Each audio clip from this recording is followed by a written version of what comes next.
In the world of music and entertainment, oftentimes we focus on the musician, and very rarely do we focus on the artist behind the art. Who is the person who creates these wonderful shots? Who's the person who creates these beautiful pieces of album work for these artists? And in this series, what we're going to focus on is who is the artist behind the artist? Who are the artists who create the album art for some of your favorite artists and MCs and musicians?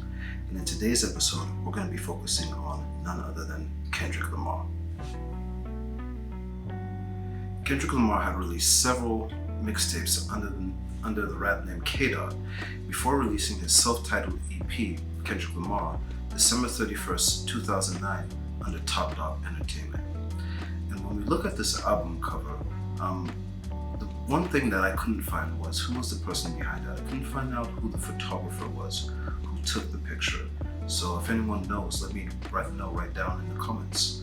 But when I look at this album cover, in my mind I just think of, an artist who's just looking back on their work, right? You just wrote down something or you just drew something out, and it's a piece of work that you're looking back and saying, all right, let me see what I can upgrade, what I can improve on it, right? It's a black and white photo, which, it's very much common to do these, and I always kind of like the black and white element of this cover.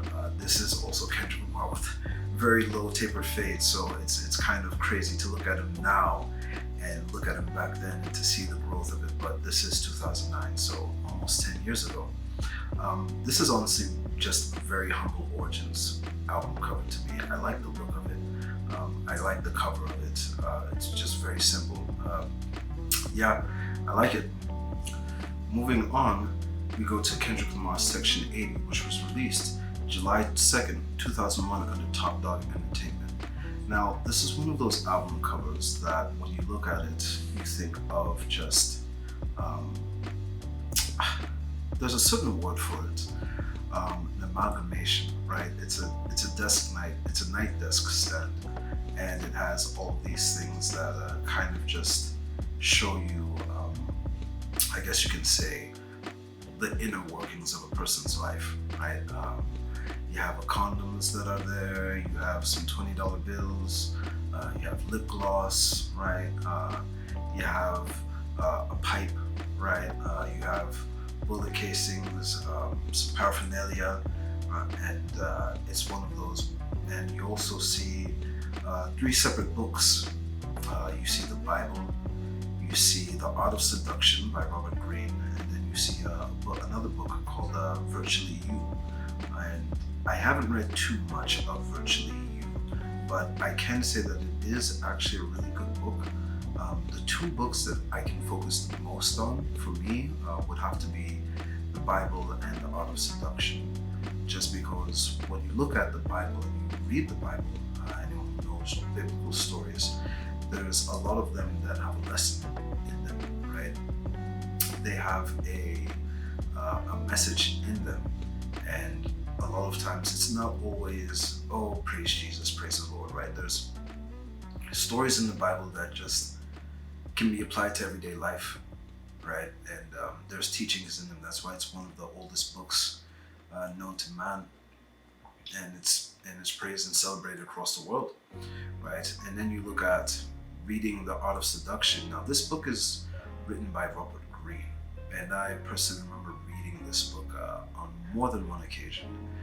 And the title can be a little bit misleading, right? Because when we think of seduction and thus art of seduction, the first time I read the book, I was maybe about 19 years old. And I thought to myself, well, it's about how to, learning your personality and how to seduce people, right? I mean, I'm 19, so that's how I'm reading the book. And then I flash forward and I read the book when I'm about 25, 26, and I'm kind of understanding it a bit more just because I'm having more interpersonal relationships with people. And then fast forward now and I'm reading the book and I'm realizing that the book is more so about understanding how people use their charm, right? They use their sexual nature, what have you, to woo people, right, to get what they want out of people. Um, it very much lets you identify other people's personalities and how people can use seduction and their charm as a weapon, and use intimacy in that same way, because seduction has its ties into intimacy, right?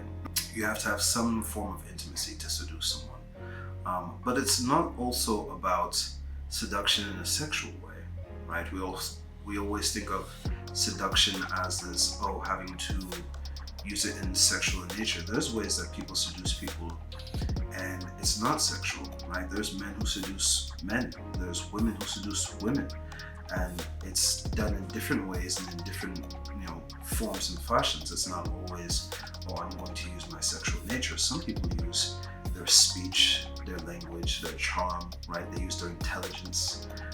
Some people use money. Some people use just materials to be able to charm people. And so this book is, in a way, showing you how people can use their charm to manipulate either you or a situation, and how to avoid it, because you're going to meet different people with different types of personalities, and they all use seduction in different ways. So that's what I kind of looked at the book and realized about it. There's a lot of conflicting imagery in this album cover, right? Just because you can't really tell who the person is, just because you see lip gloss, and then you also see shell casings, right? You see this pipe, and you see a magazine, so you can tell by the implications whether this person's a man or a woman. You just see a nightstand, right? It's a reflection of a community or a situation that someone's in. And oftentimes when I look at it, it also makes me think of, for some reason or not, you ever have to spend the night at someone's place and you empty out your pockets and you put everything that's in your pockets on the nightstand, just like that, right? That's what it kind of makes me think. It also gives me this, I don't want to say motel room, right? But it gives me this, it makes me think of someone who wants to change their ways, but is also stuck in them and stuck in certain ways, right? Just because I think, all right, this is someone who has a Bible and wants to have a spiritual journey and spiritual growth, but at the same time has some type of ties to the streets, right? Has some type of ties to criminal activity, I guess you can say, and wants to change and wants to leave, but also at the same time isn't fully yet committed there, right? That's what I think of when I look at this album cover. There's a lot to say about it, right? There's a lot to go into with it. And also it gives me this idea of, when we say don't judge a book by its cover, this could be any person that we know, right, that has a nightstand like this. I know a lot of people who have nightstands like this, and at the very much time, it's kind of a reflection of a lot of people's lives, right? You have the Bible, you have some spiritual growth book, right? You can say the guns, the bullet casings are, in a sense, for defense, right? Because that's what it is.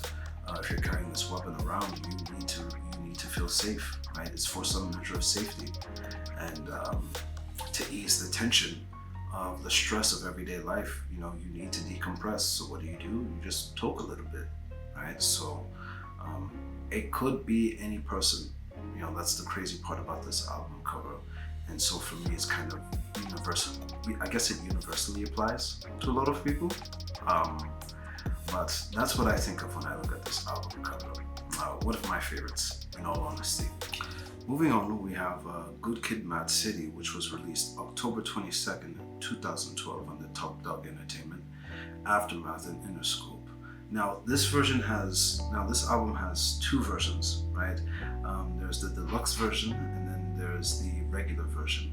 Now, the deluxe version, interestingly enough, is a 96 Chrysler Town & Country, and I mean, I can tell you this much. Any young brother, any young black brother that's grown up in the neighborhood has had at least one adventure or one story where they took their mama's car and they went out and did some hooligan, got into some shenanigans, I could tell you definitely stories about me and my brother whipping my mom's car.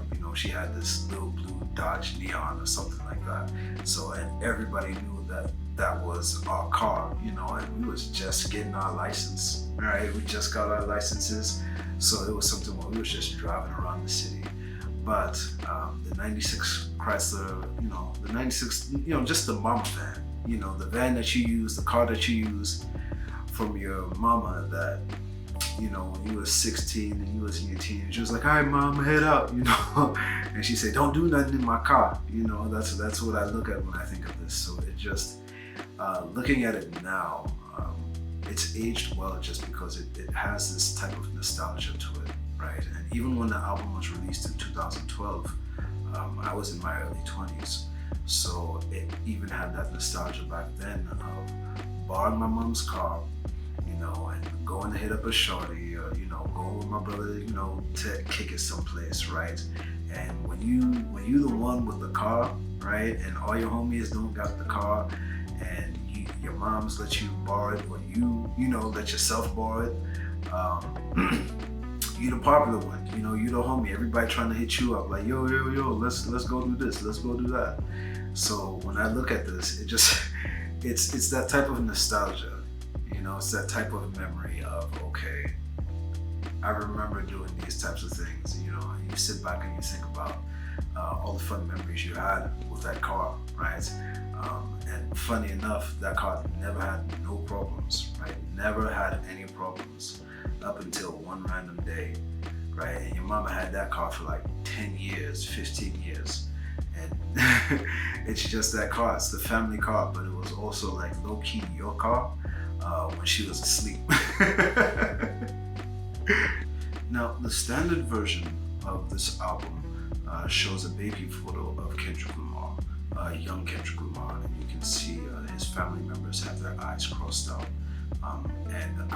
For me, I like this because it kind of gives me this FBI classified type of look to it. It's kind of him protecting their identity, their looks, but it's also removing emphasis off of them so that you focus on Kendrick, right? You don't really see their eyes because you're not really seeing this album through their story, through their eyes. You're seeing this album through his eyes, right? So that's why it's kind of this story of, for me, looking at it and seeing, looking at Kendrick in his eyes, it's like, I'm going to tell you the story of my life, and you see it through my eyes. You don't really see it through anyone else's eyes. So him covering their eyes in that sense, for me, makes sense in that way. Or at least that's how I decipher it, right? It's one of, just when you look at baby album photos, it's very original. A lot of times when artists do baby photos, they'll either have themselves tattooed or something like that. But this one is kind of, I like the fact that he protects but also hides their identities. And when you look at this album cover, you can see the baby bottle right next to the 40 ounce. And that kind of just shows you Kendrick's type of upbringing, just a little glimpse into it, right? In this photo, you have Kendrick, a young Kendrick, with two of his uncles and his grandpa right next to him. And in the background, there's a photo of Kendrick and his father.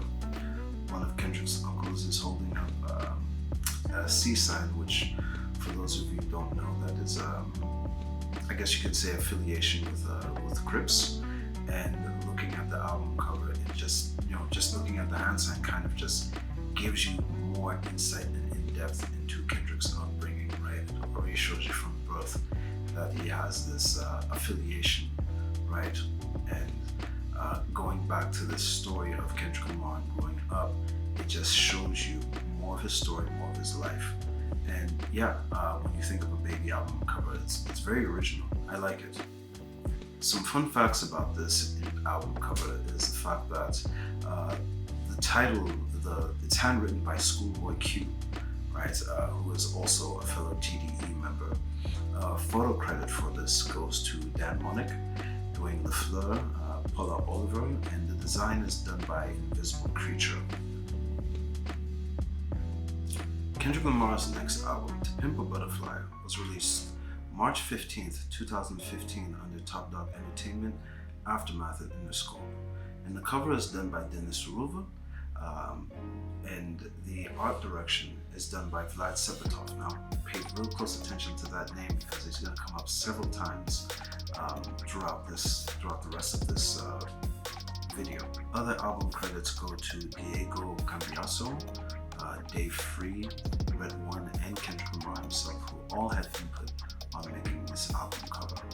And so with this album cover, what we see is Kendrick Lamar holding a young black boy, and he is celebrating, right, with several other black men in front of the White House.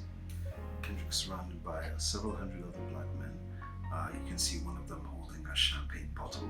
You see one of them holding doing the money phone, right? You see a lot of them posing, right? You see also some young black boys there as well, but they're all standing over a judge who has crosses over his eyes. And this kind of there's a symbolism behind this, right? Just because when we look at America and the building of America, a lot of it was done by black people, right? And the White House was in fact constructed by Africans, black people, right? And so this kind of victory and celebration, right? This pose over a system that for years has oppressed black men. It's, when I look at it, it's kind of this victory, right? It's kind of this we won. And so this album was released during a time when there was a lot of racial tension in America. There was a lot of police killings, there was a lot of police brutality that was going on. And so this album, for it to come out at a time like it did, and for it to have the cover that it did, shows a lot of, there's resiliency, right? That's the best word I can look at it and think of. There's this resiliency in showing that we won't be held down, we won't give up, right? We won't stay and be oppressed, right? We'll have victory over a system that has for centuries oppressed us. And so when I look at this album cover, that's what it feels like to me. From Kendrick Lamar and from his words himself, for him it's just taking a group of the homies who haven't seen the world, putting them in places they haven't necessarily seen or on TV, showing them something they otherwise, the neighborhood, and being excited, right? That's why they have all of these wild faces. And I'm kind of paraphrasing a little bit, but for Kendrick to take them all from this place, for Kendrick to take them to a place that they've never been to, right? For them to have grown up in Compton and all they've known is Compton, for them to go to DC, for some of them to go to different parts of the world, right? It's just it's a great experience. I mean, even for me, I remember the first time I went to Japan, right? And that was just this great experience for me. So for them to have these faces of joy, right? We always say black boy joy, and that's what this album cover is to me. It's black boy joy in the face of so much adversity, right? Kendrick Lamar's next album, Damn, was released April 14th, 2017 under Top Dog Entertainment, Aftermath, and Interscope. And the same designer who did the work for his To Pimp a Butterfly, Vlad Sepetov, also was the designer for this album. And so with Vlad, what he said from his words was he wanted to go in a different direction than To Pimp a Butterfly was. To Pimp a Butterfly was monochromatic, right? It was black and white. With this album cover, he wanted to do something that was very loud, very abrasive. It was also very minimalist. And Vlad Sepetov has also done album covers for Schoolboy Q. He worked with J. Cole. He's worked with several other artists on their album covers. And so when I look at this album cover, it kind of it is like how it's been responded to back then. It had this meme kind of look to it, and even the words "damn," right? It's bold, right? It's just loud. It's in your face, right? And you have the period at the end, and it's in all red. And Kendrick Lamar is standing behind this red brick background. It just says "boom," right? It is very loud. It is very abrasive. It's just right there. Damn, right? And Kendrick's head is low hanging, right? You see kind of his face is halfway silhouetted, very much different to his demeanor and his attitude from To Pimp a Butterfly, where To Pimp a Butterfly he was very celebratory, right? He was very happy, right? In this one you kind of see him very much downtrodden, right? He doesn't look happy, he doesn't look excited. He looks like the word. He looks exactly like the word. And so that's what I look at when I see this album cover. It's just very loud. It's poppy. Billboard did name it one of the best album covers for 2017. And so when I look at it, yeah, at that time, for him to go from To Pimp a Butterfly to this, it just switches things up, right? And it's a really good album cover. It's very much simple, right? It's very much just straightforward. Not much to it, but it's just there. He's in this crisp white t-shirt, right? Yeah, it is a pretty decent one. Yeah, it's a Kendrick Lamar album cover, right? So you can't really say he's done so many different styles so far, right? For him to just have a portrait, an album portrait, that's what you'd expect from him. Moving on to Kendrick Lamar's most recent album, Mr. Morale and the Big Steppers, which was released May 13th, 2022. This would be Kendrick Lamar's last album under Top Dog Entertainment. Now, the photographer behind this album art, Renelle Medrano, has done several works with different artists. She's worked with Burberry, Fenty, she's worked with Mary J. Blige, she's worked with A$AP Ferg, right? She's done work for GQ, Nike, Jimmy Choo. She is a New York-based photographer, and she went to school at it is the Parsons School of Design, right? Which has a lot of very good photographers and artists coming out of it. Now this album cover, when I look at it, there's very much this ties to Black masculinity, right? There's a lot of strength in this album cover. And when you look at Kendrick's first album cover, right? The Kendrick Lamar EP, where it's him, right? And then you go from that to this, where it's him and his family. He's holding his daughter, right? He has his wife who's holding his son. There's this journey of self-growth. You kind of see it coming full circle with Kendrick Lamar, going from this young man and him being by himself on this journey to now having a family with him, right? And them being part of the experience of Kendrick Lamar and his life, right? When we look at this album cover, we see Kendrick Lamar facing outside of what we can say is a window, right? And then you see his daughter, who's basically facing us.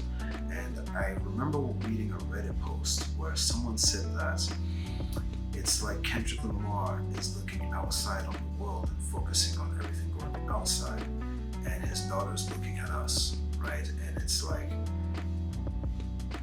while he stays focused on everything else that's going on outside, he should be focusing on everything that's going inside. And his daughter's kind of looking at us saying, hey, he's looking at you guys when he should be looking at us, right? He's paying attention to everything else that's going on. And she's looking at us as if you're like, hey, you're the one who's keeping him distracted. You know, it's very much, when I read it like that, I said, wow, that is an interesting way of looking at it, right? I didn't actually see it that way up until now. I focused also on the crown too, right? The crown, it's designed by Tiffany & Company. that crown took about 10 months to do, and it has 137 carats. It took about, from when I did my research, about 1,300 hours of work just to make that crown. And when you see it, it's very much Kendrick embracing this Christ-like persona, this Christ-like personality.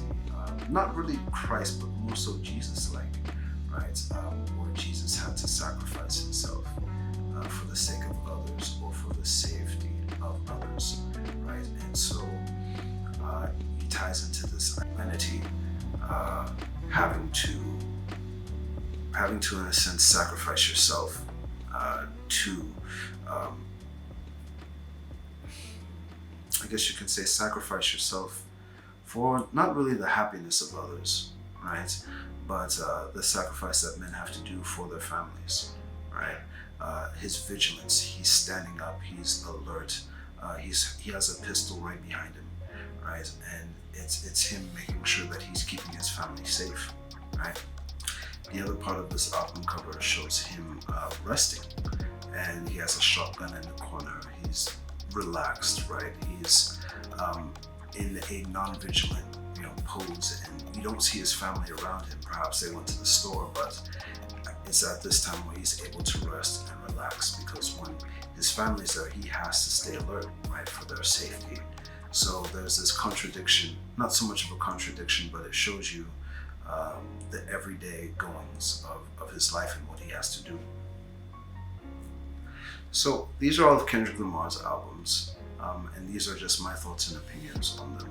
But over the years, I feel as if Kendrick Lamar's album covers have shown his personal growth, as from being a young man to now being a family man, someone who takes care of his family and takes care of those around him, right? Takes care of his community and also takes care of himself in different ways.